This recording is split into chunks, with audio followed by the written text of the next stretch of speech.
ఒకప్పుడు భారతదేశంలో ప్రధానమంత్రి అభ్యర్థిత్వానికి సోనియా గాంధీకి 12%, రాహుల్ గాంధీకి 7%. ఇవాళ రోజున రాహుల్ గాంధీకి 25%.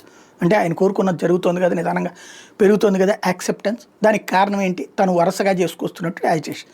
మోడీ శత్రువులందరినీ ఏకం చేస్తున్నారు. అలాగే మోడీ శత్రువులుగా ఉండేటటువంటి రాజకీయ పార్టీలు, అది కమ్యూనిస్టులు కావచ్చు, ప్రాంతీయ పార్టీలు కావచ్చు, అది హిందుత్వ వ్యతిరేక సంస్థలు కావచ్చు, వాళ్ళందరినీ అట్రాక్ట్ చేయడంలో సక్సెస్ అవుతున్నాడు. వాళ్ళందరికీ లీడర్లాగా సక్సెస్ అవుతున్నాడు. ఇప్పుడు తాజాగా ఆయన ఈ ఓట్ చోర్ లాంటివి ఏంటి, రెగ్యులర్గా జరిగే వాటిని దొంగతనంగా చూపించే లేదా ఒక కొత్త పదాల ద్వారా హడావిడి చేయించేటటువంటి ప్రయత్నం చేసుకొస్తున్నాడు. అందులో భాగమే రాహుల్ గాంధీ నడుపుతున్నటువంటి కథ. ఇప్పుడు రాహుల్ గాంధీ లేటెస్ట్ కాన్సెప్ట్ ఏంటంటే అదో హైడ్రోజన్ బాంబేస్తాను ఎలక్షన్ మీద. అది ఇప్పుడు ప్రస్తుతం అందుతున్నటువంటి సమాచారం ఏంటంటే కాశీలో ఎన్నికలు, వారణాసిలో ఎన్నికల్లో మొదట్లో ఒక 2 రౌండ్లప్పుడు మోడీకి ఇది తక్కువ వచ్చింది, మెజార్టీ తక్కువ వచ్చింది.